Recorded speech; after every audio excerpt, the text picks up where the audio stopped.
Hydrogen को कैसे create करते हैं, किस तरह से बनाते हैं, इसका बेसिस पर हाइड्रोजन को डिफरेंट कैटेगरी में बांटा गया है। इनमें से सबसे बढ़िया कैटेगरी है ग्रीन हाइड्रोजन। ग्रीन हाइड्रोजन इसलिए कहते हैं, ये जो कैटेगरी हाइड्रोजन बनाने के लिए हम यूज करते हैं renewable sources of energy. Renewable sources of energy मतलब जैसे कि सोलर हो गया, विंड हो गया, वेस्ट बायोमास हो, ऐसे रिन्यूएबल सोर्सेस ऑफ एनर्जी से अगर हाइड्रोजन क्रिएट होता है तो उसे कहते हैं ग्रीन हाइड्रोजन। ग्रीन हाइड्रोजन के अलावा ब्राउन हो गया, ब्लैक, व्हाइट, येलो, पिंक, इस तरह से कई तरह का हाइड्रोजन अवेलेबल है। हर एक के बारे में इस वीडियो में देखेंगे। स्पेसिफिकली हम देखेंगे ग्रीन हाइड्रोजन और उसका डिटेल इस वीडियो में। चलिए शुरू करते हैं वीडियो।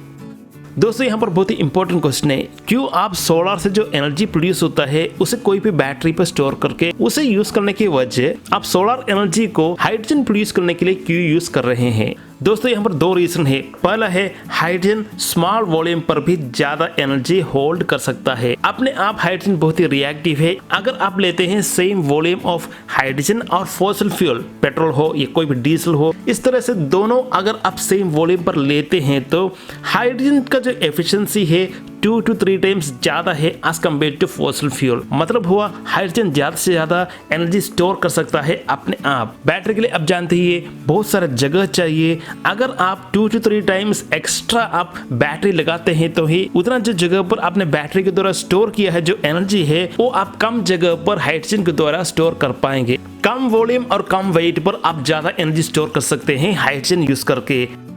सोलर पैनल जैसे इंफ्रास्ट्रक्चर है उसका जो कॉस्ट है आप देख सकते हैं ईयर बाय ईयर एक कम होता जा रहा है। मतलब वो ज्यादा एनर्जी आप सोलर से प्रोड्यूस कर सकते हैं, मगर इसे स्टोर करने के लिए एक ही ऑप्शन बचा था, वो था बैटरी। मगर बैटरी पे स्टोर करने की वजह उसे हाइड्रोजन प्रोड्यूस करने के लिए यूज करते हैं तो ज्यादा एनर्जी स्टोर होगा। पेट्रोल, डीजल, इस तरह का जो फॉसिल फ्यूल है इसे कंबस्टन चाहिए होगा एनर्जी प्रोड्यूस करने के लिए। यहाँ पर फॉसिल फ्यूल के कंपैरिजन हाइड्रोजन पर कोई भी कंबस्टन नहीं चाहिए होगा हाइड्रोजन से एनर्जी निकालने के लिए, इसलिए ये 2 to 3 टाइम्स मच एफिशिएंट है as compared to fossil fuel.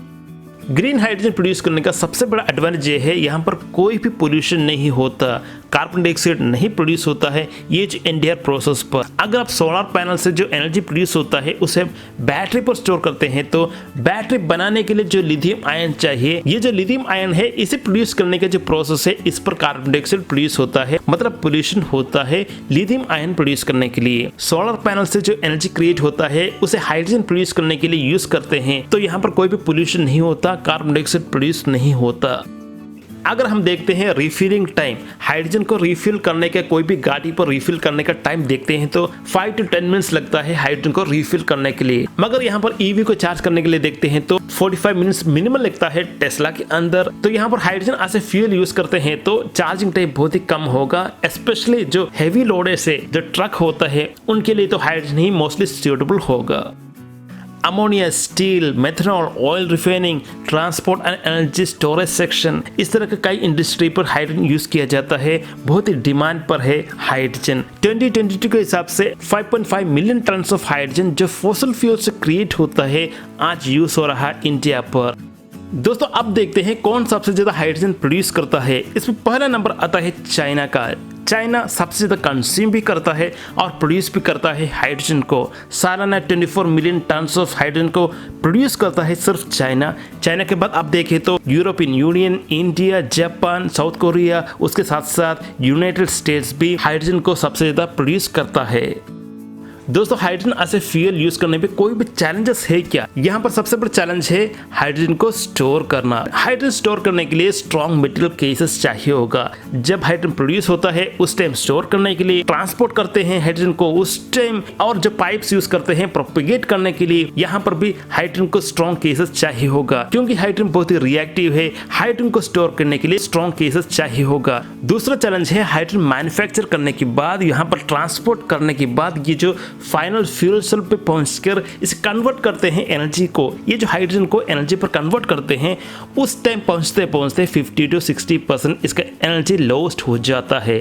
यहाँ पर थोड़ा इनएफिशिएंसी है हाइड्रोजन को लेकर, मगर इसका तोड़ है हर एक हाइड्रोजन पर एनर्जी इतना डेंसली पैक्ड होता है, इतना लॉस होने के बाद भी ये फॉसिल फ्यूल के comparison hydrogen 2 to 3 times efficient होता है। हाइड्रोजन स्मॉल वॉल्यूम पर ज्यादा एनर्जी स्टोर कर सकता है। सेम वॉल्यूम ऑफ हाइड्रोजन और फॉसिल फ्यूल लेते हैं तो हाइड्रोजन को 2 to 3 टाइम्स मच एफिशिएंट होता है as compared to fossil fuel.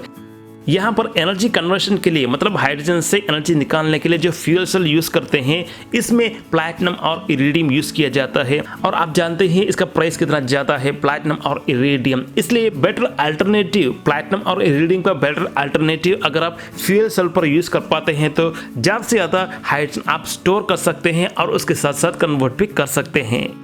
Fuel cell का जो कॉस्ट है इसके साथ साथ स्टोरेज करने का जो कॉस्ट है, क्योंकि हाइड्रोजन बहुत ही रिएक्टिव है, हाई प्रेशर टैंक चाहिए इसे स्टोर करने के लिए। यहाँ पर हाई प्रेशर टैंक बनाने के लिए भी ज्यादा कॉस्ट चाहिए होगा, इसे भी कम किया जाता है अगर सब्सिडी मिलता है गवर्नमेंट की तरफ से या अल्टरनेटिव मेथड्स यूज करके ये जो प्रेशर टैंक बनाते हैं तो भी इसका कॉस्ट हम कम कर सकते हैं। सबसे आखिरी का चैलेंज अब देखिए फ्यूल स्टेशन इंफ्रास्ट्रक्चर हो, जो डिलीवरी पॉइंट्स होता है, यहाँ पर जो इंफ्रास्ट्रक्चर होता है इसका अवेलेबिलिटी हर जगह होना चाहिए ताकि अभी का जो फ्यूल स्टेशन से उस तरह हाइड्रोजन भी मिल पाए, उतना इंफ्रास्ट्रक्चर का डेवलपमेंट भी होना जरूरी है। तो दोस्तों इतना तो challenges hydrogen as a fuel अगर इंप्लीमेंट किया जाए तो क्या क्या चैलेंजेस है। आप देखते हैं डिफरेंट काइंड्स ऑफ हाइड्रोजन।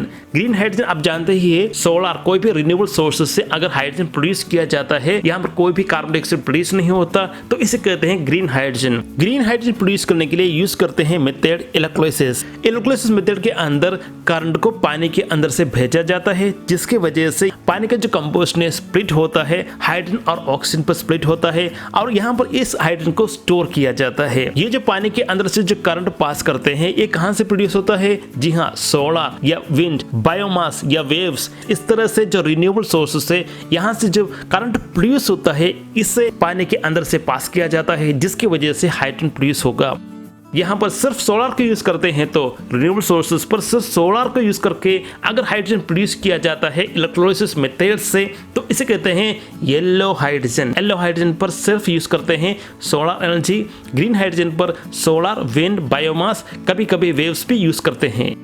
दोस्तों अगला हाइड्रोजन है पिंक हाइड्रोजन। पिंक हाइड्रोजन पर यूज करते हैं इलेक्ट्रोलिसिस मेथड ही यूज करते हैं, मगर यहाँ पर जो एनर्जी है ये एनर्जी आता है न्यूक्लियर एनर्जी से। न्यूक्लियर प्लांट से जो एनर्जी क्रिएट होता है अगर इसे यूज किया जाता है इलेक्ट्रोलिसिस, ये जो इलेक्ट्रोलिसिस के द्वारा हाइड्रोजन प्रोड्यूस होता है तो इसे कहते हैं pink hydrogen. Pink hydrogen, yellow hydrogen, green hydrogen, इन तीनों पे यूज करते हैं इलेक्ट्रोलिसिस मेथड हाइड्रोजन क्रिएट करने के लिए।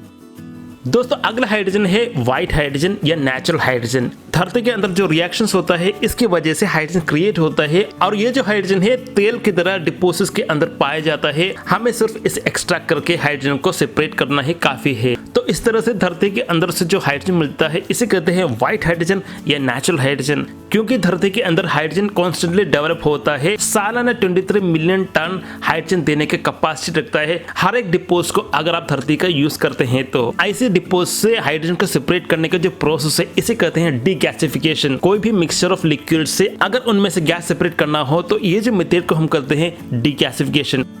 दोस्तों अगला कैटेगरी ऑफ हाइड्रोजन है टर्कोइज हाइड्रोजन। ये जो टर्कोइज हाइड्रोजन पर नेचुरल गैस को स्प्लिट किया जाता है हाइड्रोजन और कार्बन सॉलिड।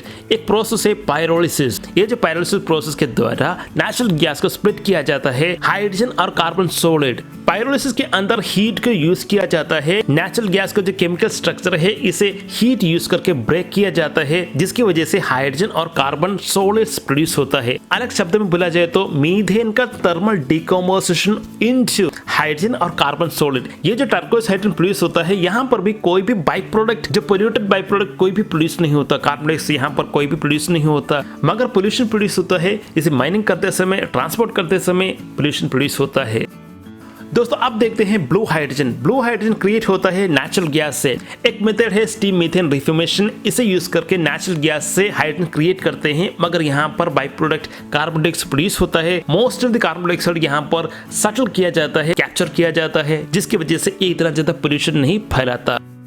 अगर नेचुरल गैस से जो हाइड्रोजन प्रोड्यूस करने का जो मेथड है स्टीम मीथेन रिफॉर्मेशन से, अगर ये जो मेथड से कार्बन डाइऑक्साइड को कैप्चर नहीं करते तो इस तरह से जो प्रोड्यूस हुआ जो हाइड्रोजन है इसे कहते हैं ग्रे हाइड्रोजन। यहाँ पर कार्बन डाइऑक्साइड को कैप्चर नहीं करते, मतलब पोल्यूशन प्रोड्यूस होता है ज्यादा से ज्यादा। लास्ट कैटेगरी ऑफ हाइड्रोजन है ब्लैक और ब्राउन हाइड्रोजन, मतलब कोल से कलकरी से अगर हाइड्रोजन क्रिएट करते हैं तो इसे कहते हैं ब्लैक और brown hydrogen. Black hydrogen create करते हैं ब्लैक कोल से, ब्राउन हाइड्रोजन क्रिएट करते हैं ब्राउन कोल से। ब्लैक और ब्राउन हाइड्रोजन क्रिएट करने के लिए कौन सा मेथड यूज करते हैं? गैसिफिकेशन। यहाँ पर बहुत सारा कार्बन डाइऑक्साइड प्रोड्यूस होता है। हर एक टन ब्राउन हाइड्रोजन क्रिएट करते समय 10 to 12 tonne of carbon dioxide भी प्रोड्यूस होता है उसके करस्पॉन्डिंग। तो दोस्तों इतना था डिफरेंट काइंड्स ऑफ हाइड्रोजन, किस तरह से हाइड्रोजन क्रिएट करते हैं उसके बेसिस पर हाइड्रोजन को डिफरेंट कैटेगरी पर बांटा गया है।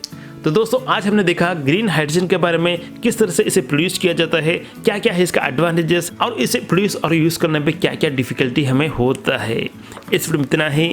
वीडियो अच्छा लगा तो लाइक करें, शेयर करें। अगर आपको कुछ डाउट है तो right in comment section. Thank जय हिंद, वंदे मातरम।